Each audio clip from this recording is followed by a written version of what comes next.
Today on the Matt Walsh Show, another company comes out in support of the Marxist BLM organization while discriminating against conservatives. It's time for conservatives, such as myself, to get over our aversion to boycotts. So we'll talk about that today. Also, 5 headlines, including the DNC convention speech by an accused rapist who was photographed receiving a massage from one of Epstein's sex slaves. And in our daily cancellation, I'll cancel MSNBC anchor Chris Hayes. And in the process of that cancellation, just for good measure, I'm also going to cancel college. So it's all going to work together, and that will make sense when we get to it. All of that on the way. But first, you already know about Rock Auto, great sponsors of this show, and a great company, especially if you're tired of going to the auto parts store only to not find what you're looking for inevitably, and then you wasted all that time. Time is precious, and rockauto.com is so much easier than walking into a store, someone demanding quick answers to things like, is your Odyssey an LX or an EX? And then they usually have to go online and order the part anyway because there are so many types of cards, it's impossible to keep them all stocked. You have to access rockauto.com at your desk and in your pocket. You've got the access right there. You don't need to go to the store to get what you need. Rockauto.com always offers the lowest prices possible. Rather than changing prices based on what the market will bear like airlines do, why spend up to twice as much for the same parts? Rockauto.com. Look, it's a family business serving auto parts customers online for 20 years. You can go to rockauto.com to shop for auto and body parts from hundreds of manufacturers. Best of all, the prices at rockauto.com are reliably low, and they're the same for professionals, for do-it-yourselfers, doesn't matter who. So you're getting the best possible prices. You're getting the best possible selection. It doesn't really make sense to spend more money, more time, more effort for a smaller selection and less convenience. That calculation makes no sense, and that's why I go to rockauto.com, and you should too. Go to rockauto.com right now, see all the parts available for your car, truck, and write Walsh in their "How did you hear about us" box so that they know that we sent you. All right, let's get into this. There's sort of the eternal question. Why do conservatives tend to always lose culture war battles while leftists tend to win? Now, there's more than one answer to that question. It's a multifaceted sort of issue, but one answer, one big answer, is certainly this. The left is not afraid to apply pressure. The right oftentimes is. And I'll explain more of what I mean by that, but here's why I'm bringing this up. Here's the story, the setup. WIBW, a local news station in Topeka, Kansas, reports that a recent diversity training seminar at the Goodyear Topeka plant included a slide outlining the company's zero tolerance policy. And the image was posted to social media, apparently by an employee who saw this and didn't like it for good reason. He says the material originates from Goodyear corporate headquarters in Ohio. So listed as, you can see it here, listed as acceptable messages are Black Lives Matter and LGBT pride. The unacceptable column consists of Blue Lives Matter, All Lives Matter, MAGA, and political slogans.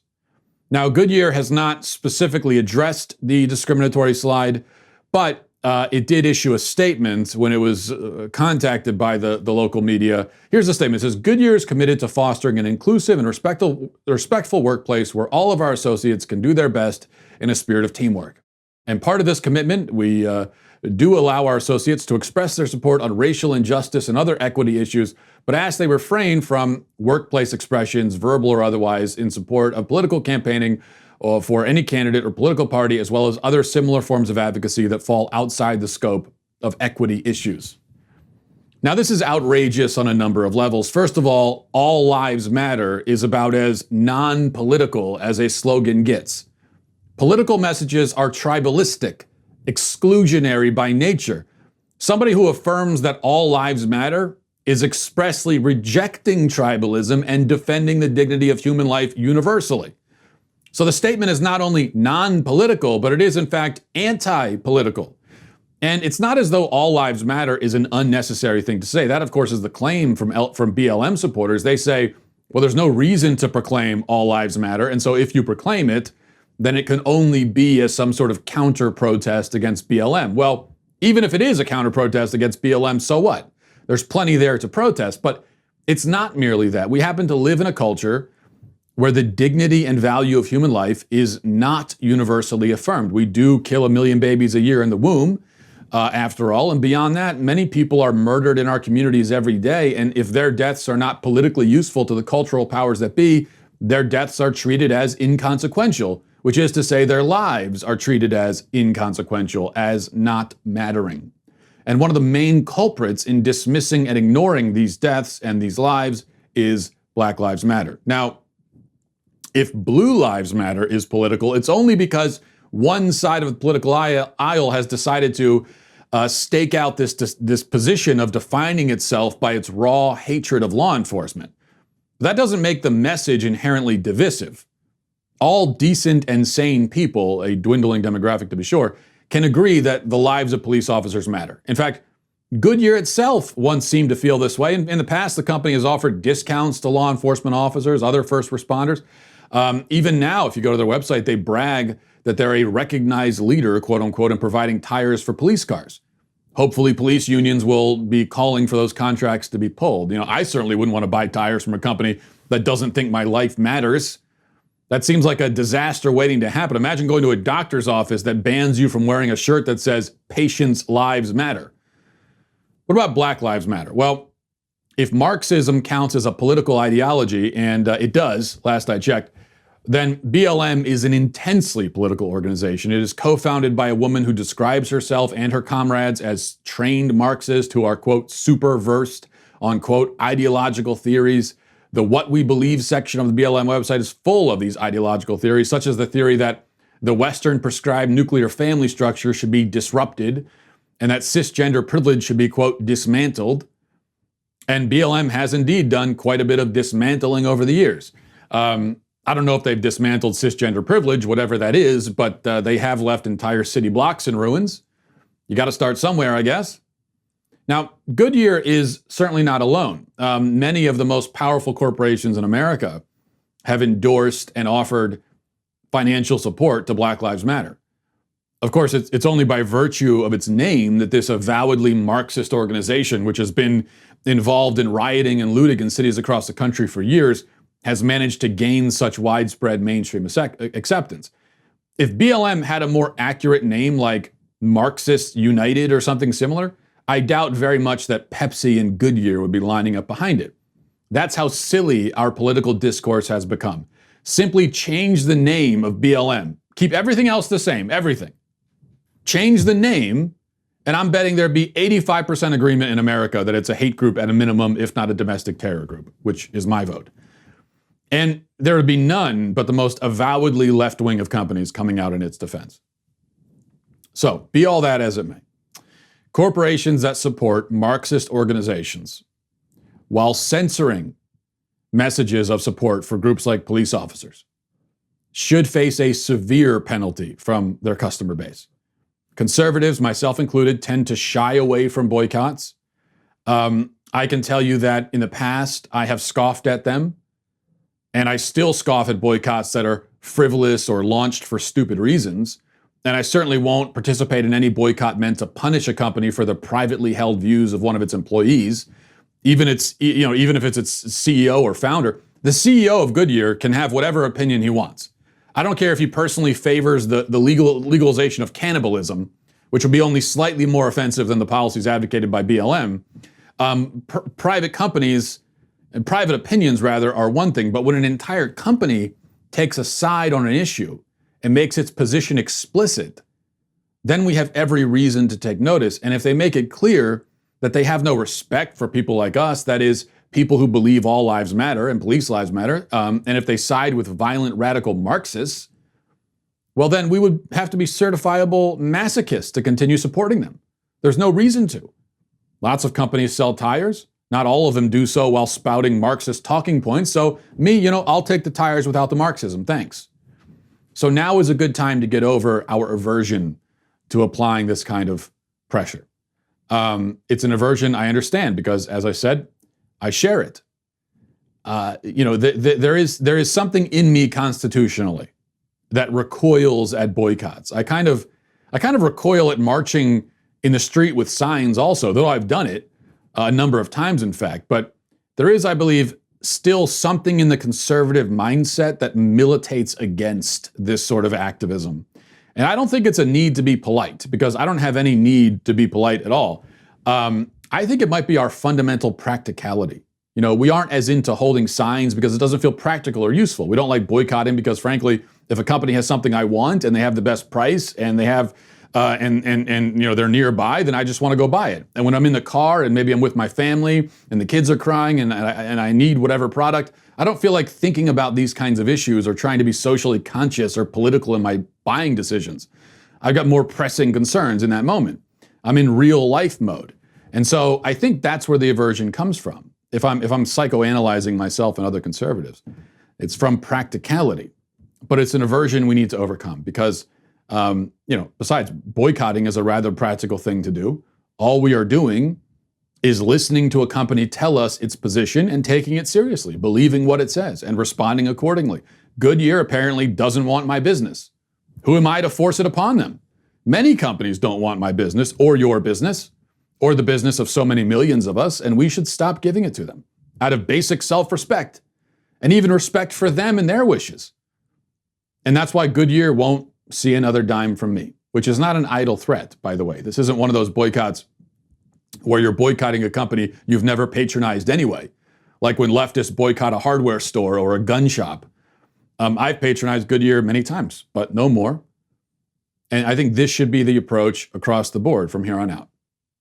No more propping up companies that hate us. Those days have to be over. And you know, when we talk about the practicality thing, because I was thinking about it this morning, trying to figure out like what is it about? Why have I in the past been so anti-boycott?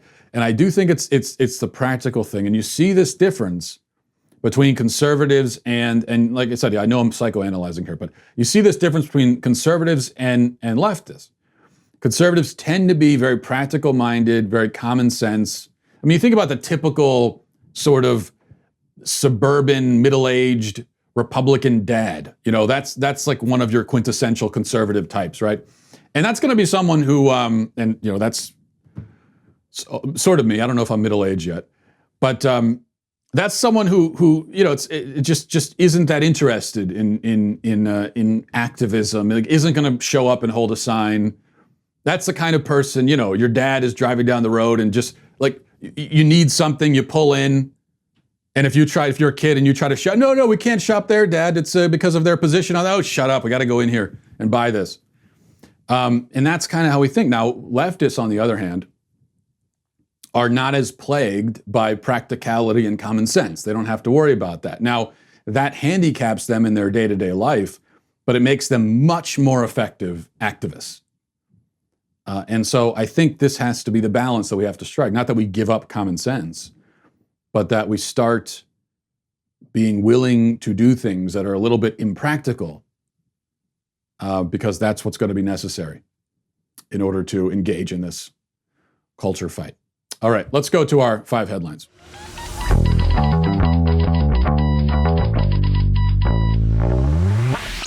Another night of the DNC last night, God help us. I didn't watch it again because I don't hate myself. Well, I do hate myself, but not enough to expose myself to such tortures intentionally.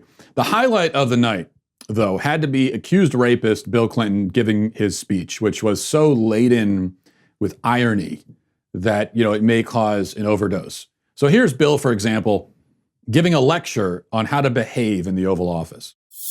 Donald Trump says we're leading the world. Well, we are the only major industrial economy to have its unemployment rate tripled. At a time like this, the Oval Office should be a command center. Instead, it's a storm center. There's only chaos.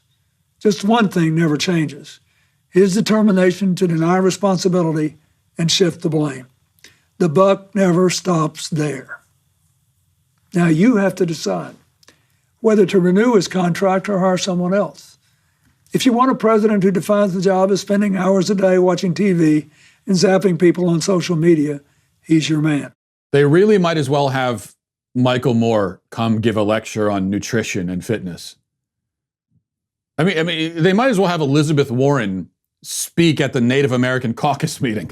Oh wait, no, they actually did that too. They are trying to give us an irony overdose. I think that's the dastardly plot here. Now, as for Slick Willie, we should remember that Clinton didn't just take advantage of a young intern while he was president and lie about it and perjure himself. He wasn't just accused of sexual harassment multiple times by multiple women. He was also accused of rape, violent, forcible rape, credibly accused. A lot of even the critical coverage of Bill's DNC speech makes no mention of the rape accusation. For example, a piece in the Daily Beast eloquently titled, "Why the F is Creepy Bill Clinton Speaking at the Democrat Convention?" so they cut right to the chase with the title. I like that, but it doesn't make any reference to the rape charge. It excoriates the DNC for having Bill Clinton because he's a dinosaur, he represents the past, he's antiquated, and so on. And yes, he was inappropriate with some women, but even the critics of Clinton can't, on the left anyway, can't bring themselves to admit that he was credibly accused of pushing a woman down on a hotel bed and forcibly violating her. The other thing not mentioned is Bill's many, many trips to and fro with global pedophile and sex trafficker Jeffrey Epstein. Speaking of which, new photos emerged yesterday. You can take a look at that. There's Creepy Bill, as we're calling him now, getting a massage from one of Epstein's sex trafficking victims. And unless you are naive to the point of being essentially catatonic, you should know that there is nothing innocent about going on a trip with your pedophile buddy and getting a massage from one of his sex slaves.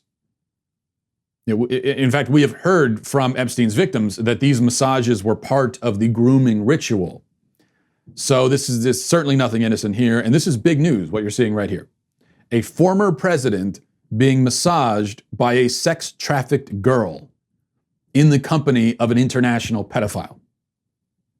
But you wouldn't know it from the media coverage, which has been almost non-existent.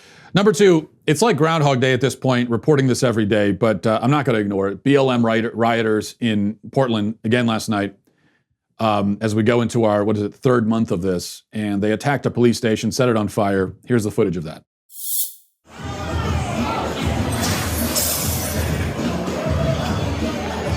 Here, hold this one. Yep.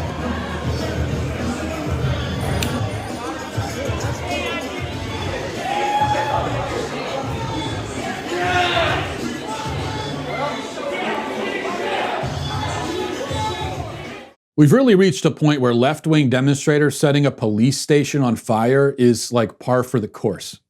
Oh, they set another police station on fire? Well, what are you going to do? There was a time when this would have been treated as a very big deal. And it is a big deal. And should still be treated as such.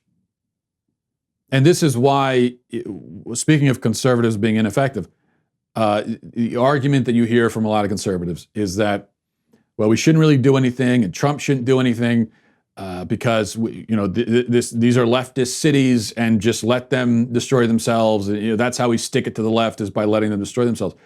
I think there are a lot of problems with that mentality, starting with the fact that not everybody in one of these cities there are just normal, decent people living in these cities that are being victimized here. They're not all a bunch of crazy. Yeah, if it was a city entirely comprised of violent, lunatic left-wing activists, then I would say, yeah, just let them, it's Lord of the Flies, and just let them do what they're going to do. But, or maybe I would say that actually. I probably even then wouldn't, but it's certainly not in this case, because there are actual victims in these cases. And then the second point is, even aside from that, we are letting the criminals do what they want. I don't understand how that's supposed to be some sort of punishment.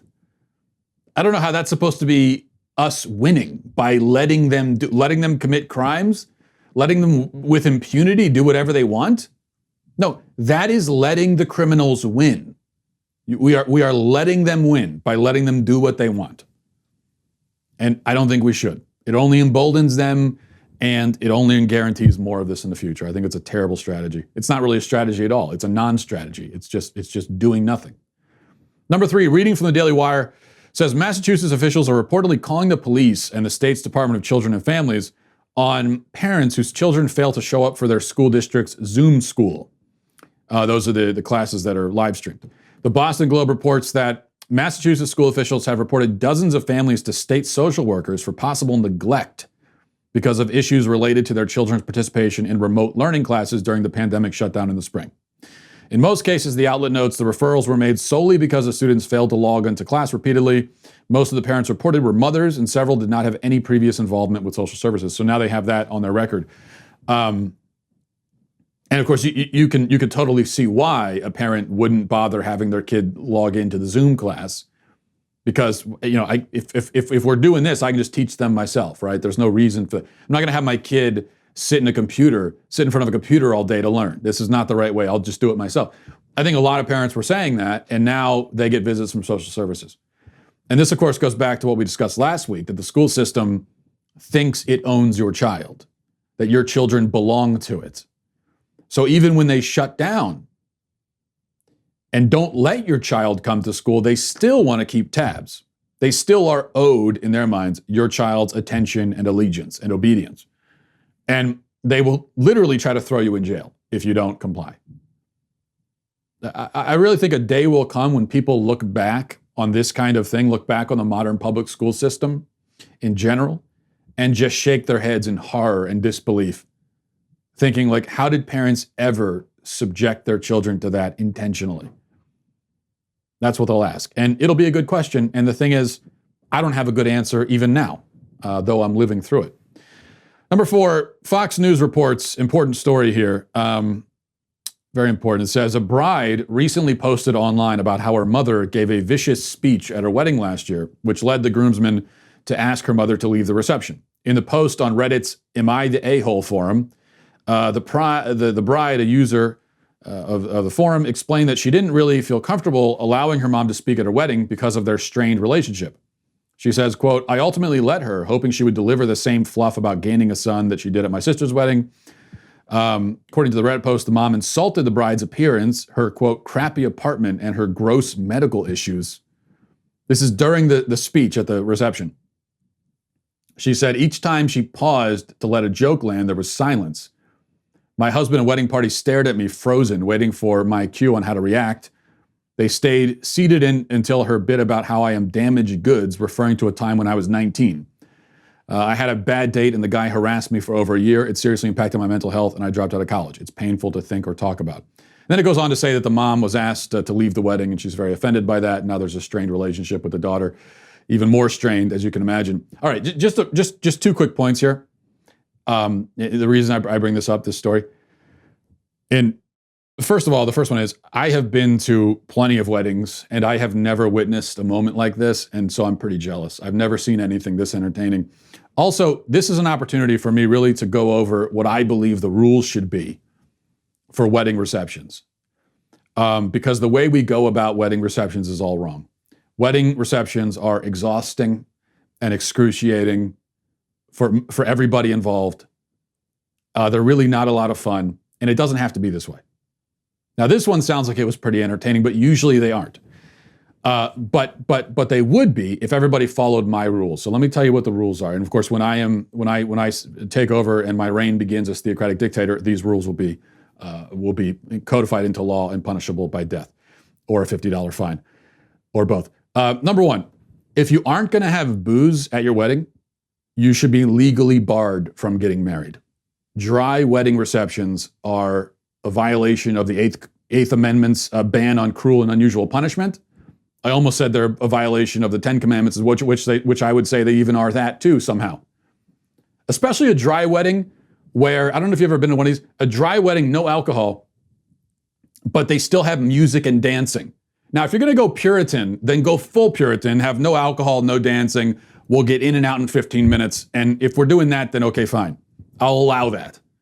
But you wanna have a 4.5-hour reception with music and dancing, but no alcohol? Like you think you're gonna get us onto the floor for the cha-cha slide and we have had no beer ahead of time? Not gonna happen.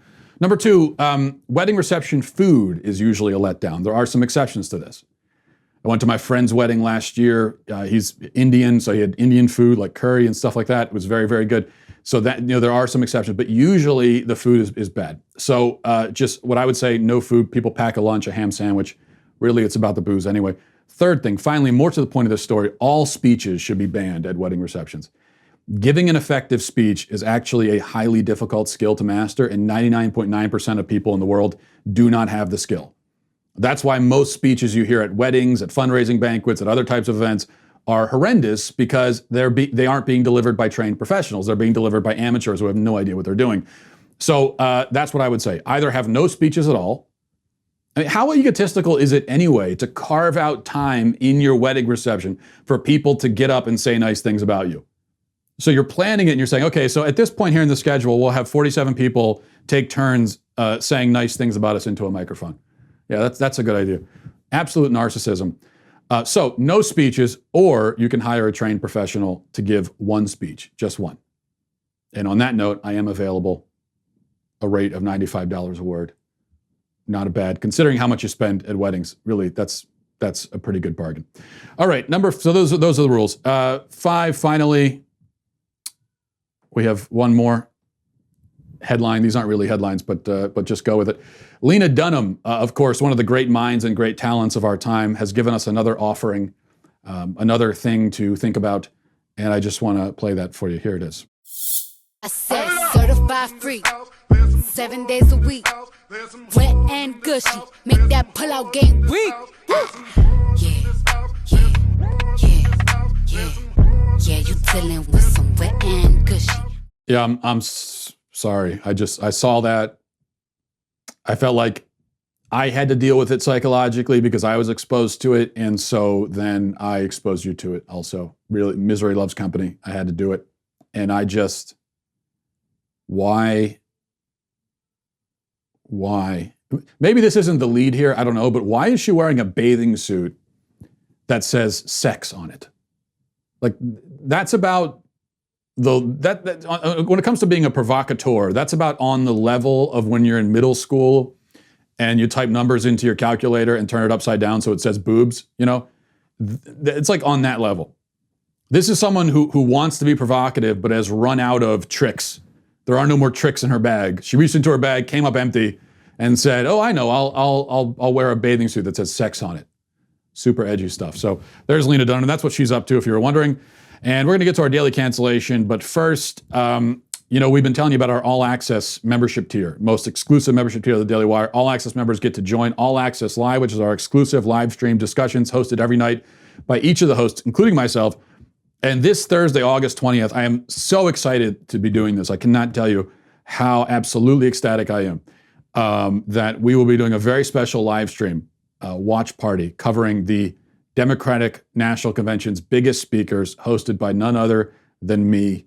Okay, we're going to watch this thing. I am so thrilled to be doing it. I hope that you join in. I am not at all planning to have Wi-Fi difficulties that night so that I can't do it. I certainly would not plan for something like that at all. I'm hoping that doesn't happen and that this thing can go forward. I cannot wait. dailywire.com/Walsh. 20% off all access with coupon code ACCESS. Again, that's dailywire.com/Walsh. For our daily cancellation today, I'll be canceling MSNBC host Chris Hayes. This, I believe, is Chris's first appearance on the daily cancellation, but not for lack of trying. And, when I tell you what precipitated this, the reason for the cancellation may be other than what you think. So there have been these boat parades popping up over the last several weeks, Trump boat parades. These are, I guess, Trump supporters who own boats and who get together and do a parade to express their support for Trump. I don't personally really understand the point of that. Goes back to the whole practicality thing, but whatever. Hey, it's an excuse to take the boat out anyway, and if you can put some lines out and do a little trolling while you're at it, maybe trolling in more ways than one, then even better. Now, Chris was going back and forth with Washington Post reporter Dave Weigel on Twitter talking about this boat parade phenomenon. And one thing you should understand is that anytime Trump supporters, whether by land, air, or sea, come out in public, people like Chris Hayes and Dave Weigel will leer at them and want to analyze and study them like they're a baboon troop or something. And this time they were talking about it and debating. And they both agreed that, as Hayes put it, white men without 4-year degree and disposable income enough to buy a boat are genuinely the Trump base. That's his analysis. My issue here with Hayes and the reason for his cancellation is not that he's being condescending to Trump supporters. That's not even worth remarking on anymore. I mean, yes, of course he is. That comes with the territory. It's that his method of condescension just reveals how silly and one-track minded he is. Now, he obviously means this as an insult. White men without degrees, but who can buy boats are Trump's base. That's an insult. But what he's really saying is that Trump's base consists of people smart, creative, and ambitious enough to forego the college path and yet still achieve enough financial success to buy a boat. So to people like Chris, having a degree is a status symbol, right? Having even more pieces of paper, your master's, your PhD, whatever, gives you even more status. And that's all it is to him. That's all it is to people like him. That's why they get so upset and offended when people skip college and don't end up in trailer parks working the graveyard shift, stocking shelves at Walmart like they're supposed to. In Chris's mind, that's what's supposed to happen. And nothing against people who live in trailer parks and work the graveyard shift at Walmart. My point is that Chris Hayes and other elitist snobs have a very specific idea of what your life course is supposed to be if you don't go to college. The main thing is you're not supposed to be financially successful, and you're certainly not supposed to make more money than they do. But when you defy those expectations and you really misbehave and you go off script and you ad lib and you skip college, and after years of hard work you end up even more successful than some of the elitist snobs themselves, well, they don't like that. And so they'll try to insult you on the basis that you don't have the mere piece of paper. And that's why the piece of paper itself becomes the status symbol, not the success it's supposed to afford you. The success you can get without the paper. They know that. So they'll still try to go, yeah, well, you're making good money, you own a boat, you're living the dream, but you don't have this, and they wave in your face the framed degree that cost them 30 years of debt and a damaged liver to obtain. And that's why I'm canceling Chris Hayes. But really, as you may have already gathered, I bring up Chris Hayes mostly as an excuse to launch into my rant about college in general. I'll take any opportunity presented to me, no matter how much I have to stretch to get from A to B. So leaving Chris Hayes aside for a moment, let me say again, and probably for the 10 billionth time, going to college should not be the automatic and perfunctory path. It should not be the default. College is not necessary for obtaining success in life. It isn't even necessary for obtaining your own boat, as we've covered. College is and ought to be seen as a very specific course of action taken for specific and expressible reasons. Reasons like, I want to be a doctor, or I want to get into engineering. Okay, those are great reasons to go to college. Though even in those cases, I don't see any particular reason why a kid just out of high school has to jump right into it. Why not take a few years off, work a job or two, make some money, get some life experience? I can't fathom the downside of that. Oh, I'll fall behind of it. Fall behind who? Who are you racing? And why? But most people don't go to college with any particular job or career in mind. They just go because that's what you do, they're told. That's what everyone does. And by that's what everyone does, we mean that this has been the standard operating procedure for, compared to the history of human civilization, about 5.5 seconds. But we've decided that the way stuff has worked for 5.5 seconds is the only way it can ever work again. We're wrong. And even as we shuffle our kids into these institutions, blackmailing them, coercing them, pushing them, forcing them into college, we complain that it's expensive. Now, the institutions are overrun with leftist brainwashers, which they are. We say in one breath, Junior, you must go to college or you're going to fail at life. And in the next, we say, oh God, colleges are terrible and expensive and they're turning kids into brainwashed zombies. It doesn't make a lot of sense. And even leaving aside the ideological issues, how much sense does it make for a kid to go to college just so he can figure out if he needs to go to college? We tell them, even if they don't know what they want to do with their lives, to go ahead and take out the 6-figure loan as some sort of ticket to a really expensive voyage of self-discovery. Spend the money to find out if you really needed to spend the money. It's like charging someone for chemo before you even get the biopsy results back. In any other context, we would consider it reckless and ridiculous. A much more reasonable, less expensive, less risky, less fraught path is to graduate high school, go into the workforce, have some life experience, figure yourself out, figure out what you want to do, what your skills are, your passions, your goals, and then if it becomes apparent that a college education is a necessary piece of your puzzle, go and get the education. This is a lot better than trying to cram the piece into place before you even know if it belongs to your puzzle or not. So there's my college rant. And anyway, Chris Hayes is canceled. And college is canceled too. We canceled both. Two birds, one stone. That'll do it for today. Thanks for watching, everybody. Thanks for listening. Have a great day. Godspeed.